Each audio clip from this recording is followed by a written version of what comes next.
ఇప్పుడు మనం 2024వ సంవత్సరం మార్చి నెల 1వ తేదీ నుంచి 31వ తేదీ వరకు ద్వాదశ రాశిలో చివరి రాశి మీనరాశి వారి జ్యోతిష్యం భూత భవిష్యత్తు వర్ధమానం ఎలా ఉందో చూద్దామండి. గవ్వల శాస్త్రమేసి ఈ గవ్వల శాస్త్రాన్ని చింతామణి శాస్త్రం అంటారు, లకుట ప్రశ్న శాస్త్రం అంటారు. 9 గవ్వలు 3 సార్లు వేసి వాటిని లెక్కబెట్టి వారి జ్యోతిష్యం భూత భవిష్యత్తు వర్ధమానం ఎలా ఉందో చూద్దామండి. మీనరాశి వారి జాతక బలం.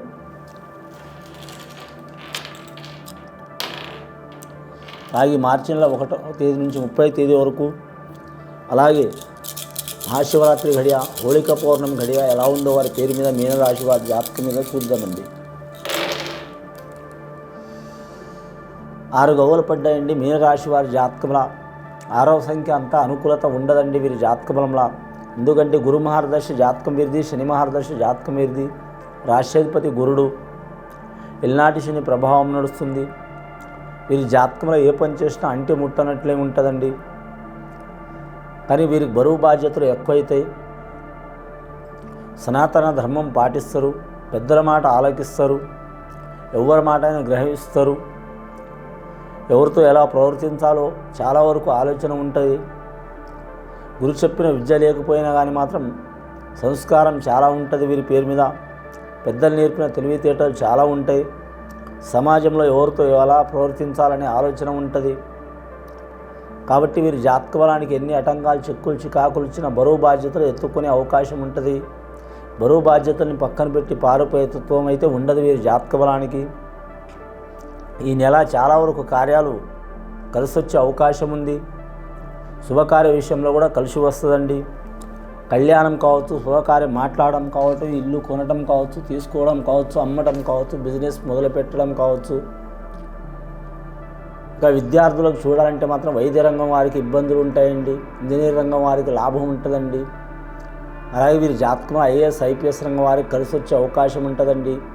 విదేశం, ఏరి దేశం, ఏరి రాష్ట్రం వెళ్ళాలనుకుంటే మాత్రం ఖచ్చితంగా వెళ్తారు. కానీ అతి కష్టం మీద వెళ్ళే అవకాశం ఉందండి. రూపాయి ఖర్చు కాడ 10 రూపాయలు అయ్యే అవకాశం ఉంటుంది.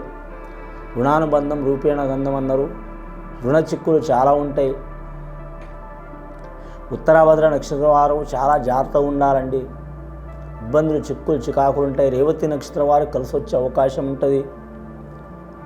అలాగే వీరి జాతకంలో ధనుర్ మకర రాశి వారితో మాత్రం వీరికి సహకారం పొందే అవకాశం ఉంటుంది. కర్కట రాశి వారితో ఇబ్బందులు, చిక్కులు, చికాకులు వస్తే చాలా జాగ్రత్తగా ఉండాలండి. రెండవసారి గవ్వలు వేసి చూద్దామండి. ఇప్పటివరకైతే 6 గవ్వలు పడ్డాయి మీనరాశి వారి పేరు మీద.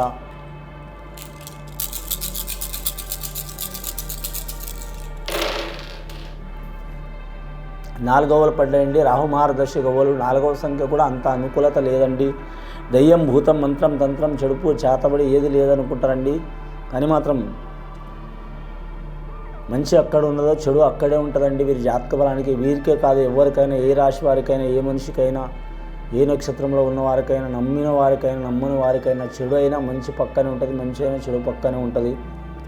వీరి పేరు మీద దుష్ట చిక్కులు చాలా ఉన్నాయండి. నరదృష్టి చాలా ఉంది, శని కూడా చాలా ఉంది. దాని మూలంగా వీరికి చాలా వరకు ఆటంకాలు కలిగే అవకాశాలు ఉన్నాయి. ముఖ్యంగా మీనరాశి వారి జాతకంలో చూడాలంటే ఒక్క దైవ సహాయం, వాళ్ళ ఓర్పు తప్ప వేరేది ఏం కాపాడదండి. వీరికి దైవ సహకారం ఉండదు. కాబట్టి మాత్రం ఖచ్చితంగా మహాశివరాత్రి గడియ వరకు మాత్రం చాలా వరకు వీరు మాత్రం ఓపిక పూజ చేసుకోవడం చాలా మంచిది. హోళిక పౌర్ణమి టైంలో మాత్రం కూడా పూజ చేసుకోవడం చాలా మంచిది. కుల దేవతల్ని ఆరాధన చేయడం మంచిది. హోళిక పౌర్ణమి టైంలో హోళీ పుణ్యం, హోళీ అంటారు కొందరు, హోళిక పౌర్ణమి అంటారు, వసంతోత్సవం అంటారు, రకరకాల పేర్లు ఉన్నది. ముఖ్యంగా వీరి జాతకంలో చూడాలంటే మాత్రం అన్నదానం, గోదానం, భూదానం, సువర్ణదానం, వస్త్రదానం ఏదైనా చేస్తే చాలా వరకు శుభ ఫలితాలు కలుగుతాయండి. ఇప్పుడు గవ్వలు అయితే 4 గవ్వలు పడ్డాయి. రాహు మహర్దశ గవ్వలు పడ్డాయండి. శుక్ర మహర్దశ గవ్వలు పడ్డాయండి. 10 గవ్వలు పడ్డాయండి. దశమ స్థానంలో దరిద్ర యోగం చాలా వరకు నడుస్తుంది. దరిద్రానికి దానగుణం ఎక్కువ అన్నట్టు చాలా వరకు వీరికి వచ్చే ధనం తక్కువ, పోయే ధనం ఎక్కువ ఉంటుందండి. తన ఒకటి తెలిసి దైవం ఒకటి తెలిసినట్టు ఉంటుంది. నైట్ అది చేయాలి, ఇది చేయాలనే ఆలోచన శక్తి చాలా ఉంటుంది. గుణం మంచిగా ఉంటుంది. మాట తీరు మంచిదవును, మాట తీరు మంచిగా ఉంటుంది. పని మంచిగా ఉంటుంది. కానీ ఏది చేసినా మాత్రం చేతుల జల కడిగినట్టే అవుతాయండి. చాలా వరకు ఇబ్బందులు, చిక్కులు, చికాకులు ఉంటాయి.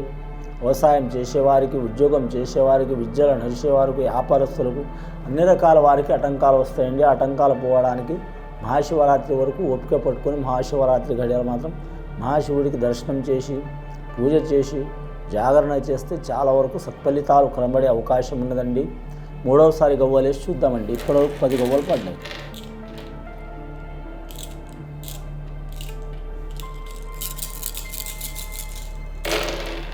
మూడవసారి గవ్వలిస్తే 3 గవ్వలు పడ్డాయండి. ఇది మాత్రం అనుకూలంగా ఉన్నదండి. చాలా వరకు గురుగ్రహం గవ్వలు పడ్డాయి. వీరికి మాత్రం 100కి మాత్రం 70% ఇబ్బంది వచ్చినా 30% కలిసి వచ్చే అవకాశం ఉన్నదండి. గురు మహాదశ కలిసి వస్తుంది. ముఖ్యంగా మాత్రం వ్యాపారస్తులకు, ఉద్యోగస్తులకు, విద్యార్థులకు, బోధన రంగం వారికి, రక్షణ రంగం వారికి, నిరుద్యోగులకు, రాజకీయ నాయకులకు చివరి టైంలో వారు గండం గట్టెక్కే అవకాశం ఉందండి. అనుకున్న పని జయమయ్యే అవకాశం ఉంది. గురుగ్రహం అనుకూలం అంటే సంతానంలా, కుటుంబంలో, ఆరోగ్యంలా, నమ్మిన పనుల గెలిచే అవకాశం ఉంటుంది. ఎక్కడ పోయినా, ఏ దేశం, ఏ రాష్ట్రంలో, ఏ ప్రాంతంలో పోయినా గెలిచే అవకాశం ఉంటుంది. మొత్తం గవ్వలు పడ్డాయండి. 6, 4, 3 13 గవ్వలు పడ్డాయండి.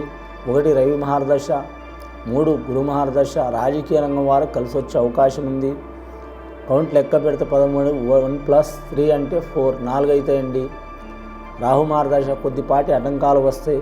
వీరికి ఎటుపోయి మిశ్రమ ఫలితం ఉన్నది వీరి జాతక బలానికి. ముఖ్యంగా వీరి జాతకంలో చూడాలంటే ఏ పని చేసినా మాత్రం చాలా జాగ్రత్తగా డీల్స్ చేయాలండి. శని మొదలైంది చాలా వరకు వీరి పేరు మీద. ప్రాణ నష్టం ఏం జరగదు, కానీ కాకపోతే ధనపరంగా ఇబ్బంది కానీ, కుటుంబ పరంగా కానీ, ఆరోగ్యపరంగా కానీ, సంతానపరంగా కానీ ఏదో ఒక చికాకు వచ్చే అవకాశం ఉంది. వీరి జాతక బలానికి శనీశ్వరుని పూజ చేపించడం, ఆంజనేయ స్వామి పూజ చేపించడం, మహాచండిని పూజ చేపించడం, అలాగే మహాశివరాత్రి గడియల మాత్రం మహాశివుడికి పూజ చేయడం చాలా వరకు అనుకూలమైన వాతావరణం ఉంటుందండి. గత కొన్ని సంవత్సరాల నుంచి పడుతున్న బాధలు, చిక్కులు, చికాకులు, దారిద్ర్య బాధలు తొలగే అవకాశాలు ఉంటాయి. వీరి జాతకంలో చూడాలంటే ముఖ్యంగా మంగళవారం, శుక్రవారం, శనివారం నియమం పాటించాలి. మంగళవారం రాహుగ్రహాన్ని పూజ చేయాలి. శనివారం శని గ్రహాన్ని పూజ చేయాలి. ముఖ్యంగా మాత్రం చేస్తే చాలా వరకు శుభ ఫలితం ఉంటుంది. ఏ చిక్కులు చికాకులున్నా మాత్రం ఉపశమనం లభించే అవకాశం ఉంటుంది. పెద్దల సహకారం కూడా ఉంటుంది. అలాగే వీరి పేరు మీద సంతానం నుంచి కూడా మాత్రం కలిసి వచ్చే అవకాశం ఉంది. సంతానం లేని వారికి, సంతానం కలగని వారికి, సంతానం కలిగి నష్టపోతున్న వారికి, సంతానం ఉండి సంతానంతో బాధపడుతున్న వారికి, సంతాన దోషాలు ఉన్నవారికి, నాగదోషం, కుజదోషం, అలాగే కుటుంబ దోషం, కాలసర్ప దోషం ఉన్నవారు ఖచ్చితంగా మాత్రం శ్రీకాళహస్తీశ్వరునికి దర్శనం చేసి ఈ శివరాత్రి గడియకు శాంతి పూజ చేపించుకుంటే చాలా వరకు కళ్యాణ విషయంలో, సంతాన విషయంలో, కుటుంబ విషయంలో, ఆరోగ్య విషయంలో, వారి వంశానుసారం ఎన్ని తరాల నుంచో ఉన్న నాగదోషం కూడా తొలగిపోయే అవకాశం ఉందండి. ఇది విని చూసి ఆచరించే వారికి చాలా వరకు గొప్ప ఫలితాలు కలుగుతాయండి. శుభం భూయాత్.